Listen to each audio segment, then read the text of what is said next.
ये एक्सरसाइज बहुत ही सिंपल तरीके से बनाई गई है और हमारी कोशिश रही है कि यदि कोई 8th 9th क्लास का भी बच्चा है तो वो भी इस एक्सरसाइज को कंप्लीट कर ले, और यदि कोई ग्रेजुएशन वाला बच्चा है या ग्रेजुएट पास कर चुका बच्चा है या कोई ऐसा बच्चा है जो नौकरी की तलाश कर रहा है तो वो भी इसको बड़ी आसानी से समझ सके और इसको ग्रैस्प कर सके। ठीक है, तो यहां पे जो पहली चीज है वो कह रहा है आपसे कैलकुलेट द इनकम।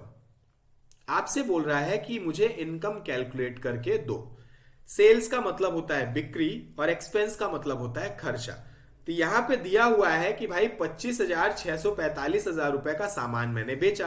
बिक्री का मतलब है कितने रुपए का सामान आपने बेचा, और एक्सपेंस का मतलब है कितने रुपए आपने खर्च किए। तो इस 25,645 रुपए कमाने के पीछे मैंने 14,512 रुपए खर्च किए। तो अब मैं ये जानना चाहता हूं कि मेरी नेट इनकम कितनी है, मतलब एक मुश्त जो मुनाफा है वो मेरा कितना है। तो उसके लिए हम अभी आपको पीछे बता चुके हैं कि जब भी कोई कैलकुलेशन करनी है तो आप फॉर्मूला यूज करते हो। फॉर्मूले के लिए आपको सबसे पहले इक्वल टू की बटन लगानी है। इक्वल टू की बटन प्रेस करने के बाद आप रेफरेंस दे सकते हैं। तो यहां पे रेफरेंस के केस में हमें रेफरेंस किसका देना है, E2 का। जहां पे आपकी सेल्स लिखी है, सेल्स कहां लिखी है, E2 में लिखी है, तो हमने रेफरेंस दे दिया E2। E2 के बाद आपको लगाना है माइनस, क्योंकि यदि सेल्स से आप एक्सपेंस को घटा देंगे तो आपका नेट प्रॉफिट निकल आएगा। तो यहां पे E2 माइनस, और अब हमको सेलेक्ट करना है E3 को। तो हमने यहां पे कर लिया equal to E2 minus E3। Enter press करेंगे, यहां पे आपका ये रिजल्ट आ गया। अब इस रिजल्ट को हम वेरीफाई भी कर लेते हैं। वेरीफाई कैसे कर लेंगे, यहां पे 50 लिखते हैं और यहां पे नीचे हम लिखते हैं 25। और यदि यहां पे अभी भी देखिए 25 आ रहा है ना, यदि हम यहां पे लिखते हैं 100 और यहां लिखते हैं 25 तो यहां 75 आ रहा है। यहां पे लिखते हैं 78 तो यहां पे 22 आ रहा है। इसका मतलब हमारा फंक्शन प्रॉपरली सही से काम कर रहा है। तो आपको फॉर्मूला लगाने के बाद सारे फॉर्मूलाज को रीचेक करना बहुत जरूरी होता है कि वो फॉर्मूला सही से लगा है या नहीं लगा, जो रिजल्ट आ रहा है वो सही आ रहा है या नहीं आ रहा है। ठीक है, इसके बाद हम आगे चलते हैं और यहां पे हम देखते हैं कि ये एक उदाहरण लेकर चलते हैं कि हमारी एक दुकान है, उसमें कई सारे सेल्समैन हैं और वो सारे सेल्समैन अलग अलग बिक्री करते हैं। शाम को सबके सब हिसाब देते हैं कि मेरा इतना सा काम हुआ, मैंने इतने का बेचा, मैंने इतने का बेचा। मैं ये चाहता हूं कि मैं उसका टोटल निकाल लूं। तो यहां पे अमन, आकाश, इन सारे सेल्समैन ने अपना डेटा मुझको दिया और मैं अब अपने बॉस के लिए या मैनेजर के लिए एक टोटल निकालना चाहता हूं कि आज इतने रुपए की बिक्री हुई, मैं उसको बताना चाहता हूं। तो उसके लिए मैं यहां पे इक्वल टू लगाऊंगा और अब हम यूज करने जा रहे हैं पहला फंक्शन। तो जो पहला फंक्शन है उसका नाम है सम फंक्शन, जो कि अभी थोड़ी देर पहले हमने आपको बताया था लेकिन बिना समझाए। अब हम डीप में पढ़ेंगे। तो सम फंक्शन के लिए आपको टाइप करना है SUM। जब आप SUM टाइप करोगे तो SUM से रिलेटेड और जितने भी फॉर्मूले हैं वो आपको यहां पे दिखाई देंगे। ठीक है, आप इसमें से कोई भी फॉर्मूला सेलेक्ट कर सकते हो। कैसे सेलेक्ट करोगे, अपने कीबोर्ड में एरो बटन से ऊपर नीचे जाके आप इसको सेलेक्ट कर सकते हो। उसके बाद यहां पे आप आएंगे, अपने सम वाले फॉर्मूले को सेलेक्ट करेंगे और अब आपको अपने कीबोर्ड से प्रेस करनी है टैब बटन। ठीक है, टैब बटन एस्केप के नीचे की तरफ होती है, नम पैड के नीचे, सॉरी जो नम वाले बटन होती है उसके जस्ट नीचे होती है टैब की बटन, एस्केप की तरफ सबसे कॉर्नर में लेफ्ट साइड में। तो आप यहां पे टैब बटन प्रेस करेंगे तो एक ब्रैकेट ओपन होगा। जैसे ही ब्रैकेट ओपन होगा उस ब्रैकेट के अंदर आपको कई सारे पैरामीटर दिखाई देंगे। आपने बचपन में कई प्रकार के फॉर्मूले पढ़े होंगे, जैसे चाल बराबर दूरी बटे समय। तो यदि आपको चाल निकालनी होती है तो आपको दूरी की जगह कोई डिस्टेंस देनी होती थी और समय की जगह कोई समय देना होता था।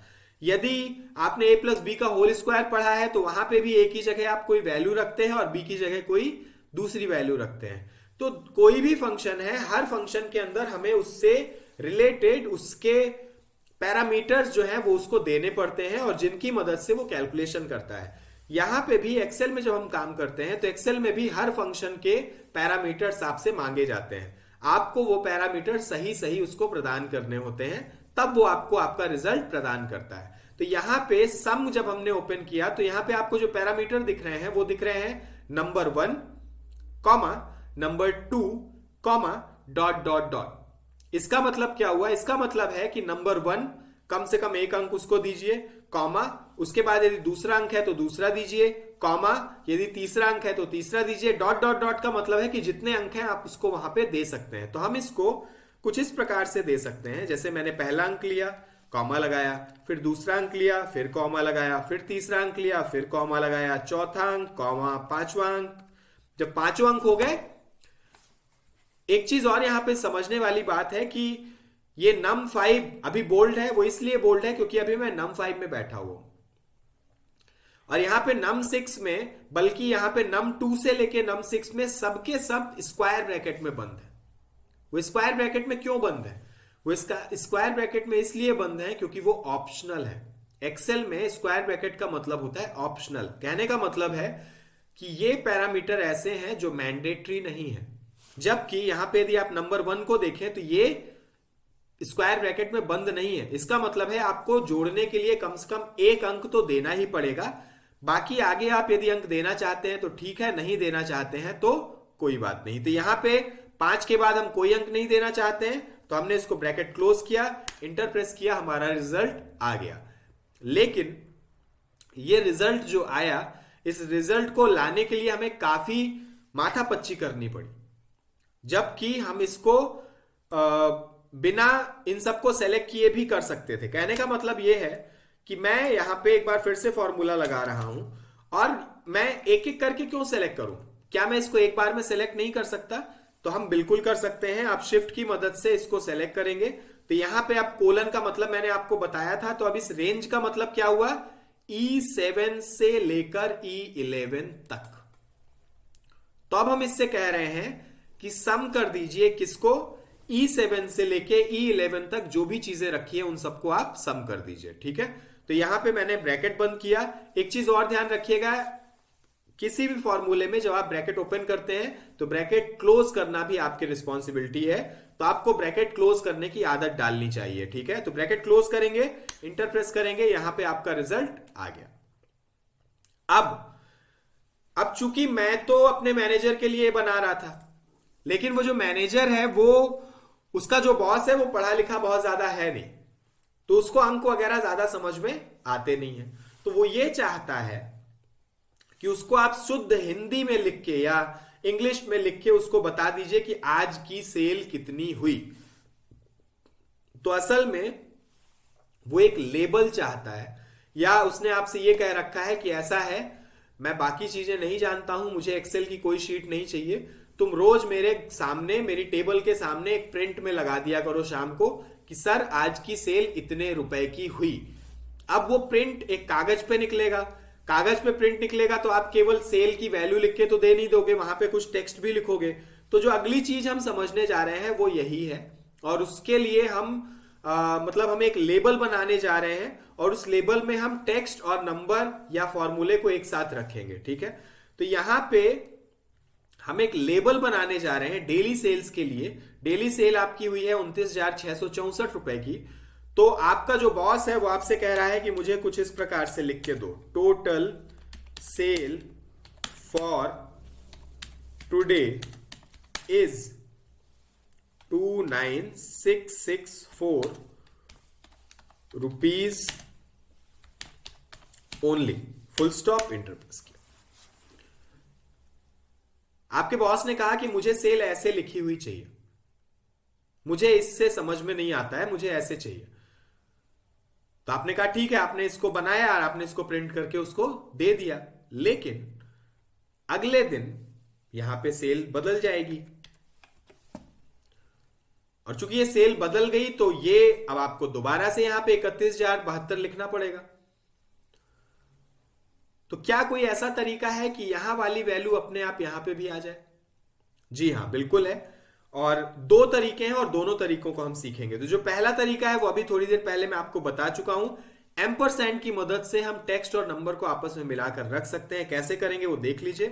तो यहां पे आप आएंगे, इक्वल टू की बटन लगाएंगे, इक्वल टू की बटन प्रेस करेंगे, इसके बाद आप इन्वर्टेड कॉमा लगाएंगे और यहां पे लिखेंगे total sale for today is ठीक है, total sale for today is, इसके बाद स्पेस देंगे क्योंकि हमें स्पेस चाहिए इज और रुपीस के बीच में, इन्वर्टेड कॉमा लगाएंगे और अब यहां पे लेके आएंगे एम्परसेंड, एम्परसेंड का सिंबल लगाएंगे। इसके बाद आपको कौन सी टोटल दिखानी है, ये वाला टोटल दिखाना है, तो आप इस टोटल वाले जो सेल है इसको आप क्लिक कर दोगे। ठीक है, क्लिक करने के बाद चूंकि अभी यहां पे टेक्स्ट था, इधर रेफरेंस आ गया और अब इस रेफरेंस के बाद आपको फिर से टेक्स्ट लगाना है, तो आप यहां पे फिर से एम्परसेंड का साइन लगाओगे, इन्वर्टेड कॉमा लगाओगे, स्पेस लगाओगे और यहां पे लिखोगे rupees only, full stop, enterprise. ये देखिए यहां पे एक एरर आ गई है और एक्सेल में एरर आना अच्छी बात होती है, इसलिए अच्छी बात होती है क्योंकि एक बार एरर आने के बाद यदि आपने उसको सॉल्व कर लिया तो एरर अगली बार नहीं आएगी। तो यहां पे एरर क्या आ रही है, we found a typo, typo का मतलब हमसे कोई मिस्टेक हो गई है। क्या मिस्टेक हुई है, हमने यहां पे ओनली के बाद इन्वर्टेड कॉमा क्लोज नहीं किया है। तो ब्रैकेट और इन्वर्टेड कॉमा के केस में आपको ध्यान रखना है कि आप हमेशा इन्वर्टेड कॉमा क्लोज करें यदि आपने ओपन किया है तो यहां पे आइए, लास्ट में इन्वर्टेड कॉमा क्लोज कीजिए, अब इंटर प्रेस करेंगे तो आपका रिजल्ट आ गया। और इसकी खासियत यह है कि यदि आप यहां पे कोई नंबर चेंज भी करते हैं तो इसके साथ ये नंबर यहां पे भी चेंज हो जाएगा। ठीक है, इसी तरीके से एक और तरीका है जिससे आप ये लेबल बना सकते हैं, वो तरीका एक फंक्शन की मदद से किया जाता है और उसका नाम है कनकेटेनेशन, कनकेटेनेट उसको बोलते हैं। इक्वल टू फॉर्मूले का नाम काफी टेढ़ा मेढ़ा है, कनकेटेनेट बोला जाता है। कनकेटेनेट फॉर्मूले के अंदर आपको जाना है, आपसे यहां पूछेगा टेक्स्ट 1, टेक्स्ट 2, टेक्स्ट 3। टेक्स्ट 1 के अंदर आपको लिख देना है total sale for today is, inverted comma फिर से क्लोज करना है, ठीक है, कॉमा लगाना है। अब आपसे पूछ रहा है टेक्स्ट 2, तो टेक्स्ट 2 की जगह पे आपको इसको रखना है, फिर से कॉमा लगाना है, इन्वर्टेड कॉमा के अंदर अब की बार स्पेस लगा के आपको लिखना है rupees only, full stop, inverted comma दोबारा से बंद और ब्रैकेट भी बंद। ठीक है, इसके बाद आप इंटर प्रेस करेंगे, यहां पे भी आपका सेम रिजल्ट आ गया और यहां पे भी आप चेक कर सकते हैं फिर से यहां पे कोई वैल्यू चेंज करके कि हमारा रिजल्ट अभी भी परफेक्टली ऊपर वाले सेल से सिंक कर रहा है। एक्सेल की जो सबसे बड़ी खासियत होती है कि यदि आपने एक दिन के लिए काम कर दिया तो अगले दिन आपको कुछ करना नहीं है, अगले दिन की सेल आपको यहां पे डालनी है, अगले दिन का खर्चा यहां पे डालना है और आपका नेट इनकम यहां आ गया। जो आपके सेल्समैन है उनकी रोज की जो सेल है वो यहां डालनी है, टोटल जो है वो यहां आ गया। लेबल आप यहां से ऐसे बना सकते हैं।